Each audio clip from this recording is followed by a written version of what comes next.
monuments, monuments, monuments, monuments, and statues, particularly Confederate monuments and statues, which we've been debating over. From New Orleans to Baltimore, should we leave them up? Should we take them down? Should we paint on them? Should we pee on them? What should we do?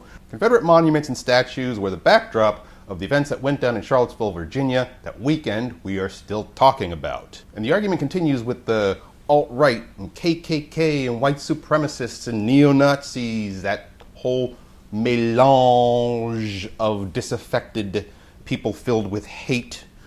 One of their talking points in defense of leaving up the statues and monuments has been, well, what about George Washington and Thomas Jefferson? They owned slaves. Do you want to tear down their statues and monuments?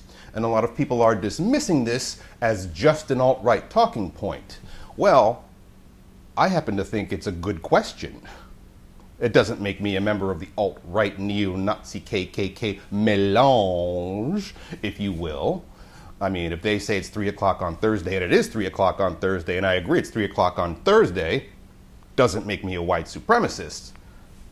They might be alt-right, but it doesn't mean they're all wrong. Let me explain. And I think I can also speak for a lot of other black or African American people. When we take out a dollar bill and look at the mug of George Washington, we don't necessarily say, father of our country. There are many things we think. Among them might be father of our country, also owned slaves, owned slaves, owned slaves. And I don't think I need to explain why that would be such a prominent thought. Now that question is being debated on news talk shows with a lot of people positing, you can't compare Washington and Lee. That's preposterous.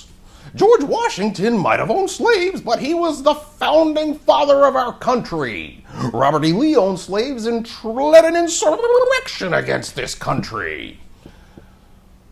I think the two are quite similar. As a matter of fact, they both led insurrections against this country, and they both owned slaves to form their own country where white people could own slaves. The suggestion that George Washington was of higher or superior moral character to Robert E. Lee doesn't really make that much sense to me. As a matter of fact, I think if you were to switch the generations and Robert E. Lee was born first and George Washington was born later, around the time that Robert E. Lee was born, then Robert E. Lee could have been the father of our country and George Washington could have been the defeated Civil War general. Prove me wrong.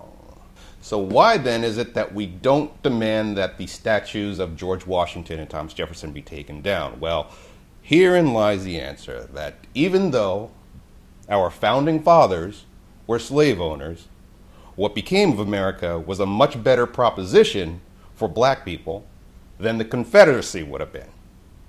Hands down, no doubt. And if America comes with statues and monuments to slave owners, well then, okay, for now.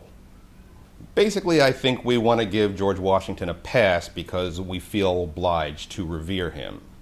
But history is complex, and these are all complex people, and very interesting and engaging. I'm very interested in the facts surrounding the lives of all of these people. So take them out of history books? Absolutely not. Tear down Confederate monuments?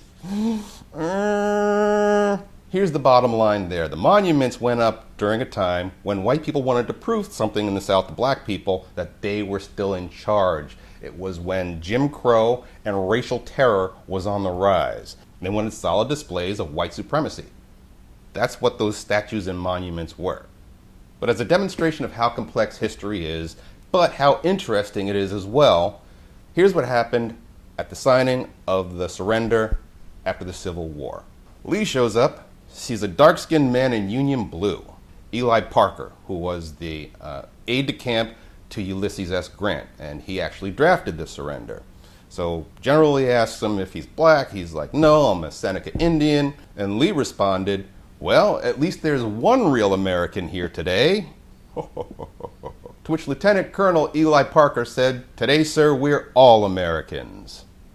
An olive branch extended by a Native American on the part of the U.S. government to a white trader. Complex. Intriguing. This is an AOTL news brief. I'm Chip Dornell. An empty car fell off a bridge today in Georgia. No one was hurt. Mixed news in the housing sector as sales are up, but starts are down. And Jackie Chan turns 92 this year. Happy birthday, Jackie Chan.